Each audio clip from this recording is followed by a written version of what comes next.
नमस्कार, देवभूमि चैनल में आपका स्वागत है। आज हम सुनेंगे बृहस्पतिवार व्रत कथा। कार्तिक मास का ये बृहस्पतिवार है, तिथि है अष्टमी। आज अहोई माता का व्रत भी किया जा रहा है। बृहस्पतिवार का व्रत करने वाली सभी माताएं, बहनें, भाई बंधु सभी का भगवान बृहस्पति देव ख्याल रखते हैं। उनके आशीर्वाद से आपकी सभी की मनोकामनाएं पूर्ण होती हैं। भगवान सबकी मनोकामना पूर्ण करे। और हम कथा आरंभ करें उससे पहले निवेदन है, कृपया कमेंट बॉक्स में जय बृहस्पति देव अवश्य लिखें। ऐसा लिखने से भगवान बृहस्पति देव का आशीर्वाद आपको प्राप्त होगा।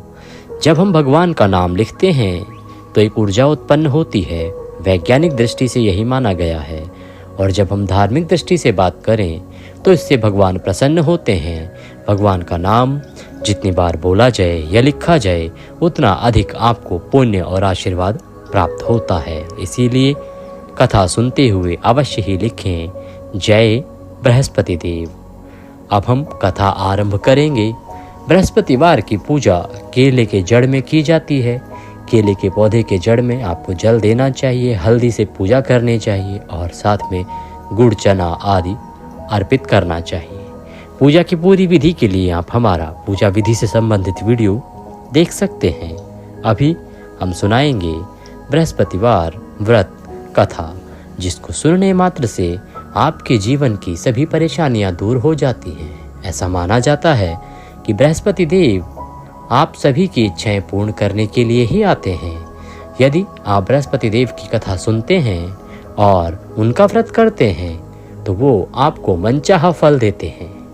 आइए कथा आरंभ करते हैं। भारतवर्ष में एक प्रतापी और दानी राजा राज्य करता था। वह नित्य गरीबों और ब्राह्मणों की सहायता किया करता था। यह बात उसकी रानी को अच्छी नहीं लगती थी। वह ना तो गरीबों को दान देती, ना ही भगवान का पूजन करती और राजा को भी दान देने से मना किया करती थी। एक दिन राजा शिकार खेलने वन को गए हुए थे तो रानी महल में अकेली थी। उसी समय बृहस्पति देव साधु का वेश बनाकर राजा के महल में भिक्षा के लिए आए और भिक्षा मांगने लगे। भिक्षा मांगी रानी ने भिक्षा देने से इनकार किया और कहा, हे साधु महाराज, मैं तो दान पुण्य से तंग आ गई हूँ। मेरा पति सारा धन लुटाते रहता है। मेरी इच्छा है कि हमारा धन नष्ट हो जाए, फिर ना रहेगा बांस, ना बजेगी बांसुरी। साधु ने कहा, देवी तुम बड़ी विचित्र हो। धन संतान तो सभी चाहते हैं, पुत्र और लक्ष्मी तो पापी के घर में भी होने चाहिए। यदि तुम्हारे पास अधिक धन है तो भूखों को भोजन दो, प्यासों के लिए प्याऊ बनवाओ, मुसाफिरों के लिए धर्मशालाएं खुलवाओ। जो निर्धन अपनी कुंवारी कन्याओं का विवाह नहीं कर सकते उनका विवाह करा दो। ऐसे और कई काम हैं जिनके करने से तुम्हारा यश लोक परलोक में फैलेगा। परंतु रानी पर उपदेश का कोई प्रभाव न पड़ा। वह बोली, महाराज आप मुझे कुछ ना समझाएं। मैं ऐसा धन नहीं चाहती जो हर जगह बांटती फिरूं। साधु ने उत्तर दिया, यदि तुम्हारी ऐसी ही इच्छा है तो तथास्तु। तुम ऐसा करना कि बृहस्पतिवार को घर लीप कर पीली मिट्टी से अपना सर धोना, स्नान करना, भट्टी चढ़ाकर कपड़े धोना। ऐसा करने से तुम्हारा सारा धन नष्ट हो जाएगा। इतना कहकर वह साधु महाराज वहां से आलोप हो गए। साधु के अनुसार कही गई बातों को पूरा करते हुए रानी को केवल 3 बृहस्पतिवार ही बीते थे कि उसकी समस्त धन संपत्ति नष्ट हो गई। भोजन के लिए भी राजा का परिवार तरसने लगा। तब एक दिन राजा ने अपनी रानी से कहा कि हे रानी, तुम यहीं रहो, मैं दूसरे देश को जाता हूँ, क्योंकि यहाँ पर सभी लोग मुझे जानते हैं, इसलिए मैं कोई छोटा कार्य नहीं कर सकता। ऐसा कहकर राजा परदेश को चला गया। वहाँ वह जंगल से लकड़ी काट कर लाता और शहर में बेचता। इस तरह वह अपना जीवन व्यतीत करने लगा। इधर राजा के परदेश जाते ही रानी और दासी दुखी रहने लगी। एक बार जब रानी और दासी को 7 दिन तक बिना भोजन के रहना पड़ा तो रानी ने अपनी दासी से कहा, हे दासी, पास ही में नगर में मेरी बहन रहती है। वह बड़ी धनवान है। तो उसके पास जा और कुछ ले आ ताकि थोड़ी बहुत गुजर बसर हो जाए। दासी रानी की बहन के पास गई। उस दिन गुरुवार का दिन था और रानी की बहन उस समय बृहस्पतिवार व्रत की कथा सुन रही थी। दासी ने रानी की बहन को अपनी रानी का संदेश दिया, लेकिन रानी की बड़ी बहन ने कोई उत्तर नहीं दिया। जब दासी को रानी की बहन से कोई उत्तर नहीं मिला तो वह बहुत दुखी हुई और उसे क्रोध भी आया। दासी ने वापस आकर रानी को सारी बात बता दी। सुनकर रानी ने अपने भाग्य को कोसा।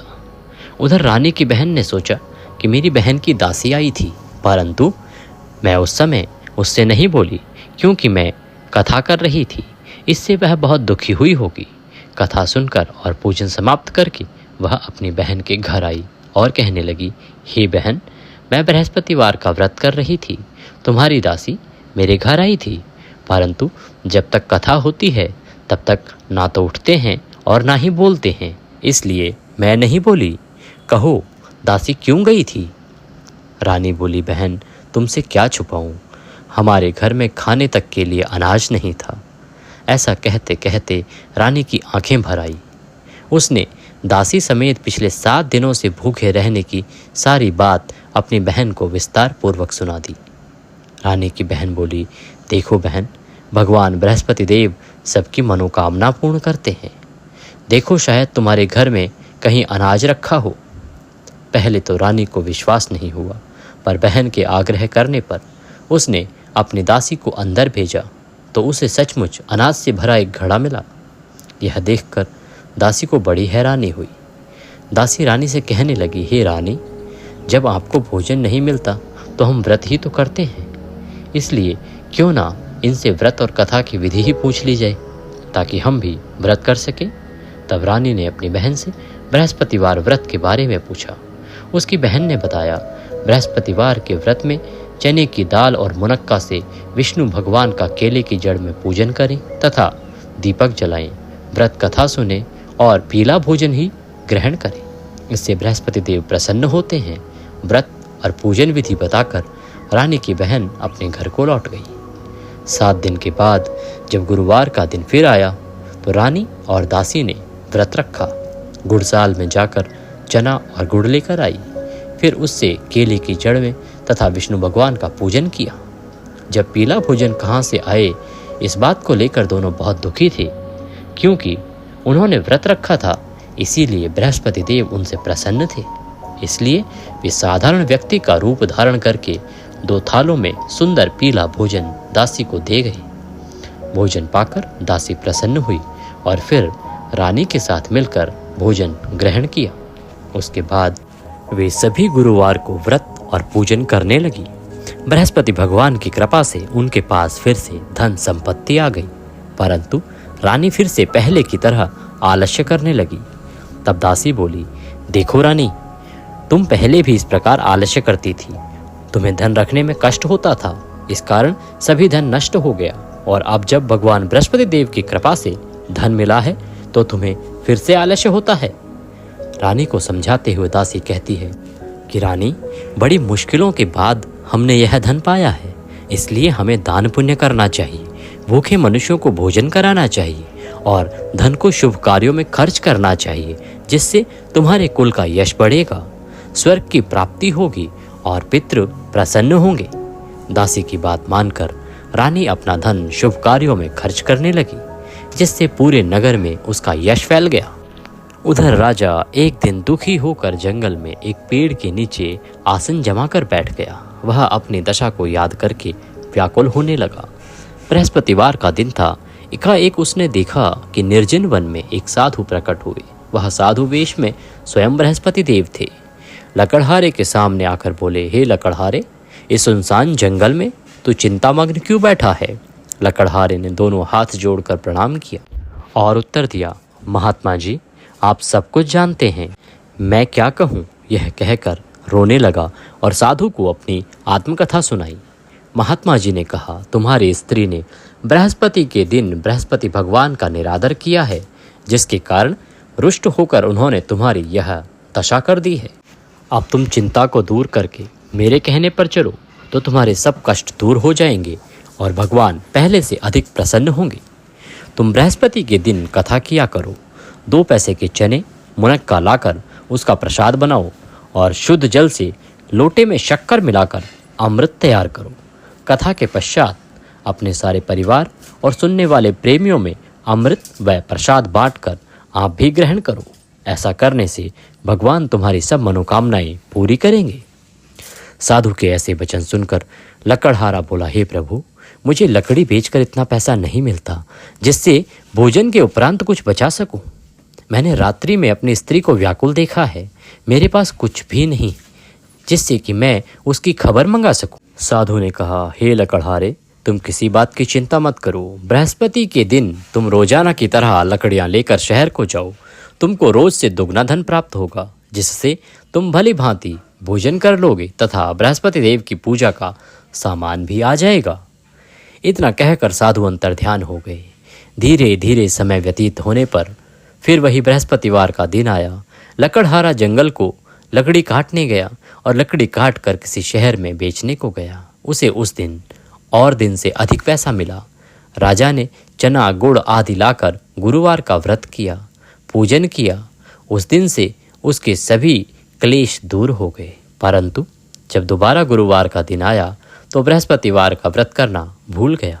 इस कारण बृहस्पति भगवान नाराज हो गए। उस दिन उस नगर के राजा ने विशाल यज्ञ का आयोजन किया तथा शहर में यह घोषणा करा दी कि कोई भी मनुष्य अपने घर में भोजन न बनावे, न आग जलावे। समस्त जनता मेरे यहाँ भोजन करने आए और इस आज्ञा को जो नहीं मानेगा उसे फांसी की सजा दी जाएगी। इस तरह की घोषणा राजा ने संपूर्ण नगर में करवा दी। राजा की आज्ञा अनुसार शहर के सभी लोग भोजन करने गए, लेकिन लकड़हारा कुछ देर से पहुंचा। इसीलिए राजा उसको अपने साथ घर ले गया और ले जाकर भोजन करा रहा था तो रानी की दृष्टि उस खूंटी पर पड़ी जिस पर उसका हार लटका हुआ था। वह वहां पर दिखाई नहीं दिया। रानी ने निश्चय किया कि मेरा हार इस मनुष्य ने चुरा लिया है। उसी समय सिपाहियों को बुलाकर उसको कारागार में डलवा दिया। जब लकड़हारा कारागार में पड़ गया और बहुत दुखी होकर विचार करने लगा कि न जाने कौन से पूर्व जन्म के कर्म से मुझे यह दुख प्राप्त हुआ है, और उसी साधु को याद करने लगा जो कि जंगल में मिला था। उसी समय तत्काल बृहस्पति देव साधु के रूप में प्रकट हुए और उसकी दशा को देखकर कहने लगे, अरे मूर्ख, तूने बृहस्पति देव की कथा नहीं की, इस कारण तुझे दुख प्राप्त हुआ है। अब चिंता मत कर, बृहस्पतिवार के दिन कारागार के दरवाजे पर 4 पैसे पड़े मिलेंगे, उनसे तू बृहस्पति देव की पूजा करना, तेरे सभी कष्ट दूर हो जाएंगे। बृहस्पति के दिन उसे 4 पैसे पड़े मिले। लकड़हारे ने कथा कही और उसी रात्रि को बृहस्पति देव ने उस नगर के राजा को स्वप्न में कहा, हे राजा, तूने जिस आदमी को कारागार में बंद कर दिया है वह निर्दोष है, वह राजा है, उसे छोड़ देना। रानी का हार उसी खूंटी पर लटका है। अगर तू ऐसा नहीं करेगा तो मैं तेरे राज्य को नष्ट कर दूंगा। इस तरह रात्रि के स्वप्न को देखकर राजा प्रातःकाल उठा और खूंटी पर हार देखकर लकड़हारे को बुलाकर क्षमा मांगी तथा लकड़हारे को योग्य सुंदर वस्त्र आभूषण देकर विदा कर दिया। बृहस्पति देव की आज्ञा अनुसार लकड़हारा अपने नगर को चल दिया। राजा जब अपने नगर के निकट पहुंचा तो उसे बड़ा आश्चर्य हुआ। नगर में पहले से अधिक बाग, तालाब, कुएं तथा बहुत सी धर्मशाला, मंदिर आदि बन गए थे। राजा ने पूछा, यह किसका बाग और धर्मशाला है? तब नगर के सब लोग कहने लगे, यह सब रानी और बांदी के हैं। तो राजा को आश्चर्य हुआ और गुस्सा भी आया। जब रानी ने यह खबर सुनी कि राजा आ रहे हैं तो उन्होंने बांदी से कहा कि हे दासी, देख, राजा हमको कितनी बुरी हालत में छोड़ के गए थे। हमारी ऐसी हालत देखकर कहीं वह लौट ना जाएं, इसीलिए तू दरवाजे पर खड़ी हो जा। आज्ञा अनुसार दासी दरवाजे पर खड़ी हो गई। राजा आए तो उन्हें अपने साथ लिवा लाई। तब राजा ने क्रोध करके अपनी रानी से पूछा कि यह धन तुम्हें कैसे प्राप्त हुआ? तब उन्होंने कहा, हमें यह सब धन बृहस्पति देव के व्रत के प्रभाव से प्राप्त हुआ है। राजा ने निश्चय किया कि 7 रोज बाद सभी लोग बृहस्पति देव का पूजन करते हैं, परंतु मैं प्रतिदिन करूंगा और दिन में 3 बार कहानी किया करूंगा। इस प्रकार राजा प्रतिदिन व्रत करने लगा और दिन में 3 बार कहानी करने लगा। अब हर समय राजा के दुपट्टे में चने की दाल बंधी रहती तथा दिन में 3 बार वह कहानी कहता। एक रोज राजा ने विचार किया कि चलो अपनी बहन के यहाँ हो आएं। इस तरह निश्चय कर राजा घोड़े पर सवार हो अपनी बहन के यहाँ चलने के लिए निकला। मार्ग में उसने देखा कि कुछ आदमी एक मुर्दे को लिए जा रहे हैं। उन्हें रोककर राजा कहने लगा, अरे भाइयों, मेरी बृहस्पति देव की कथा सुन लो। वे बोले, लो, हमारा तो आदमी मर गया है, इसको अपनी कथा की पड़ी है। परंतु कुछ आदमी बोले, अच्छा कहो, हम तुम्हारी कथा भी सुनेंगे। राजा ने तुरंत दाल निकाली और कथा करनी आरंभ करी। कथा अभी आधी ही हुई थी कि मुर्दा हिलने लग गया, और जब कथा समाप्त हुई तो राम राम करके वह मुर्दा उठकर खड़ा हो गया। आगे मार्ग में सबको यह चमत्कार जैसा लगा। राजा वहां से आगे बढ़ा तो आगे मार्ग में उसे एक किसान खेत में हल चलाता मिला। राजा ने उसे देख के उससे बोला, अरे भैया, तुम मेरी बृहस्पतिवार की कथा सुन लो। किसान बोला, जब तक मैं तेरी कथा सुनूंगा तब तक 4 हरिया जोत लूंगा, जा अपनी कथा किसी और को सुनाना। इस तरह राजा आगे चलने लगा। राजा के हटते ही उसके बैल पछाड़ खाकर गिर गए तथा किसान के पेट में बड़ी जोर से दर्द होने लगा। उसी समय उसकी माँ रोटी लेकर आई। उसने जब यह देखा तो अपने पुत्र से सब हाल पूछा और बेटे ने सभी हाल कह दिया। तो बुढ़िया दौड़ी दौड़ी उस घुड़सवार के पास गई और उससे बोली कि तेरी कथा मैं सुनूंगी, तू अपनी कथा मेरे खेत पर चलकर ही कहना। राजा ने बुढ़िया के खेत पर जाकर कथा कही, जिसके सुनते ही वह बैल उठकर खड़ा हो गया तथा किसान के पेट का दर्द भी ठीक हो गया। राजा अपनी बहन के घर पहुंचा। बहन ने भाई की खूब मेहमान नवाजी की। दूसरे रोज प्रातःकाल राजा जगा तो वह देखने लगा कि सब लोग भोजन कर रहे हैं। राजा ने अपनी बहन से कहा, क्या कोई ऐसा मनुष्य है जिसने अभी तक भोजन नहीं किया हो? मेरी बृहस्पतिवार की कथा सुन ले। बहन बोली, हे भैया, यह देश ऐसा ही है। पहले यहाँ लोग भोजन करते हैं, बाद में अन्य काम करते हैं। अगर कोई पड़ोस में हो तो मैं देख के आती हूँ। वह ऐसा कहकर देखने चली गई, परंतु उसे ऐसा कोई व्यक्ति नहीं मिला जिसने भोजन ना किया हो। अतः वह एक कुम्हार के घर गई जिसका लड़का बीमार था। उसे मालूम हुआ कि उसके यहाँ पर 3 रोज से किसी ने भोजन नहीं किया है। रानी ने अपने भाई की कथा सुनने के लिए कुम्हार से कहा और वह तैयार हो गया। राजा ने जाकर बृहस्पतिवार की कथा कही, जिसको सुनकर उसका लड़का ठीक हो गया। अब तो राजा की हर ओर प्रशंसा होने लगी। एक रोज राजा ने अपनी बहन से कहा, हे बहन, अब हम अपने घर को जाएंगे, तुम भी तैयार हो जाओ। राजा की बहन ने अपनी सास से कहा। सास ने कहा, हाँ चली जा, परंतु अपने लड़के को मत लेके जाना, क्योंकि तेरे भाई की कोई औलाद नहीं है। बहन ने अपने भैया से कहा, हे भैया, मैं तो चलूंगी, पर कोई बालक नहीं जाएगा। राजा बोला, जब कोई बालक ही नहीं चलेगा तब तू ही क्या करेगी? बड़े दुखी मन से राजा अपने नगर को लौट आया। राजा ने अपनी रानी से कहा, हम निर्वंशी हैं, हमारा मुंह देखने का धर्म नहीं है। और राजा ने कुछ भी भोजन आदि नहीं किया और परेशान होकर बैठ गया। रानी बोली, हे प्रभु, बृहस्पति देव ने हमें सब कुछ दिया है, वह हमें औलाद अवश्य देंगे। उसी रात को बृहस्पति देव ने राजा से स्वप्न में कहा, हे राजा, उठ, सभी सोच त्याग दे, तेरी रानी गर्भ से है। राजा को यह बात सुनकर बड़ी खुशी हुई और इसके बाद 9वें महीने में उसके गर्भ से एक सुंदर पुत्र पैदा हुआ। तब राजा बोला, हे रानी, स्त्री बिना भोजन के रह सकती है, पर बिना कहे नहीं रह सकती। जब मेरी बहन आवे तो मुझसे कुछ न कहना। रानी ने सुनकर हाँ कर दिया। जब राजा की बहन ने यह शुभ समाचार सुना तो वह बहुत खुश हुई तथा बधाई को लेकर अपने भाई के यहाँ आई। तभी रानी ने कहा, घोड़ा चढ़कर तो नहीं आई, गधा चढ़ के आई। राजा की बहन बोली, भाभी, इस प्रकार अगर मैं न कहती तो तुम्हें औलाद कैसे मिलती? बृहस्पति देव ऐसे ही हैं, जैसी जिसके मन में कामनाएं हैं सभी को पूर्ण करते हैं। जो सद्भावना पूर्वक बृहस्पतिवार का व्रत करता है एवं कथा पढ़ता है अथवा सुनता है, दूसरों को सुनाता है, बृहस्पति देव उसकी सभी मनोकामनाएं पूर्ण करते हैं। भगवान बृहस्पति देव उसकी सदैव रक्षा करते हैं। संसार में जो मनुष्य सद्भावना से भगवान की पूजा करते हैं, व्रत करते हैं और सच्चे हृदय से उनकी आराधना करते हैं, तो उनकी सभी मनोकामनाएं भगवान बृहस्पति देव अवश्य ही पूर्ण करते हैं।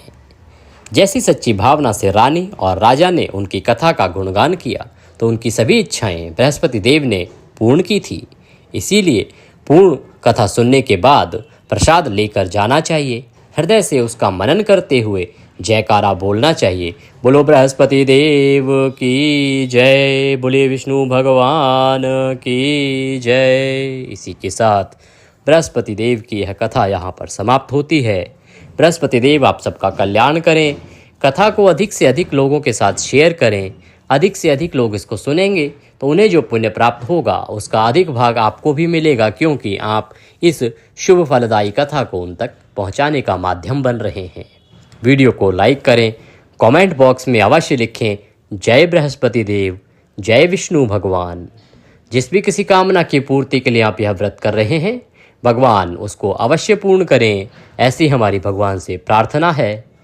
प्रतिदिन हमारे इस चैनल पर कार्तिक मास महात्म्य सुनाया जा रहा है, जिसका सीधा प्रसारण भी किया जाता है और वीडियो भी अपलोड किया जाता है। साथ ही कार्तिक की अन्य कहानियाँ भी इस पर अपलोड की गई हैं, जिन्हें प्रतिदिन सुनना चाहिए। दिवाली पूजा को लेकर भी हमारा विशेष एक वीडियो है, जिसको हमने बनाया है कि